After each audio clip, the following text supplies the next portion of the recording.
யோபு 24ஆம் அதிகாரம். சர்வவல்லவருக்கு காலங்கள் மறைக்கப்படாதிருக்க அவரை அறிந்தவர்கள் அவர் நியமித்த நாட்களை அறியாதிருக்கிறதென்ன? சிலர் எல்லை குறிப்புகளை ஒற்றி மந்தைகளை பலாக்காரமாய் சாய்த்து கொண்டு போய் பட்சிக்கிறார்கள்.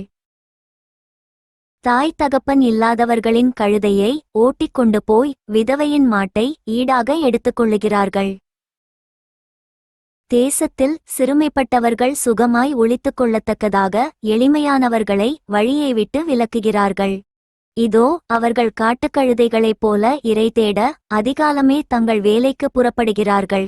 வனாந்தரவெளிதான் அவர்களுக்கும் அவர்கள் பிள்ளைகளுக்கும் ஆகாரம் கொடுக்க வேண்டும். துன்மார்க்கனுடைய வயலில் அவர்கள் அவனுக்காக அறுப்பு அறுத்து அவனுடைய திராட்சத் தோட்டத்தின் பழங்களைச் சேர்க்கிறார்கள்.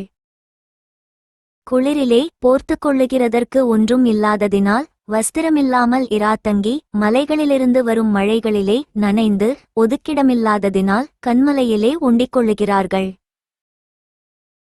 அவர்களோ தகப்பனில்லாத பிள்ளையை முலையை விட்டு பறித்து தரித்திரன் போர்த்து கொண்டிருக்கிறதை அடகு வாங்குகிறார்கள்.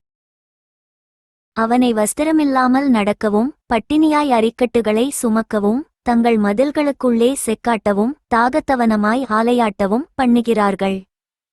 ஊரில் மனுஷர் தவிக்கிறார்கள், குற்றுயிராய் கிடக்கிறவர்களின் ஆத்துமா கூப்பிடுகிறது. என்றாலும் தேவன் அதற்கு குற்றமாக அவர்கள் மேல் சுமத்துகிறதில்லை. அவர்கள் வெளிச்சத்துக்கு விரோதமாய் நடக்கிறவர்களின் கூட்டத்தார். அவர்கள் அவருடைய வழிகளை அறியாமலும் அவருடைய பாதைகளில் தரிசிக்காமலும் இருக்கிறார்கள். கொலைபாதகன் பொழுது விடிகிறபோது எழுந்து சிறுமையும் எளிமையுமானவனைக் கொன்று இராக்காலத்திலே திருடனைப் போல் திரிகிறான்.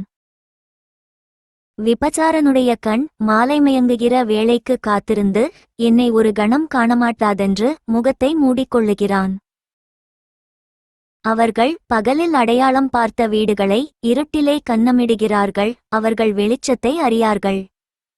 விடியுங்காலமும் அவர்களுக்கு மரண இருள் போல இருக்கிறது.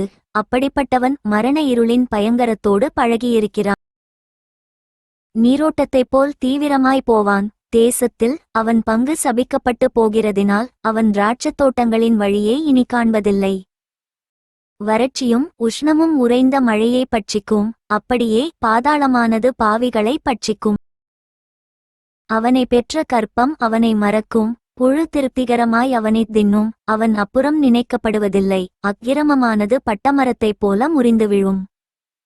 பிள்ளை பெறாத மலடியின் ஆஸ்தியை பட்சித்துவிட்டு விதவைக்கு நன்மை செய்யாதே போ. தன் பலத்தினாலே வல்லவர்களை தன் பாரிசமாக்குகிறான். அவன் எழும்புகிறபோது ஒருவனுக்கும் பிராணனைப் பற்றி நிச்சயமில்லை. தேவன் அவனுக்கு சுகவாழ்வை கட்டளையிட்டால் அதின்மேல் உறுதியாய் நம்பிக்கை வைக்கிறான். ஆனாலும் அவருடைய கண்கள் அப்படிப்பட்டவர்களின் வழிகளுக்கு விரோதமாயிருக்கிறது. அவர்கள் கொஞ்ச காலம் உயர்ந்திருந்து காணாமற்போய் தாழ்த்தப்பட்டு மற்ற எல்லாரைப் போலும் அடக்கப்படுகிறார்கள். கதிர்களின் நுனியைப் போல அறுக்கப்படுகிறார்கள். அப்படியில்லையென்று என்னை பொய்யனாக்கி என் வார்த்தைகளை வியர்த்தமாக்கத்தக்கவன் யார்? For more videos, subscribe and like my channel.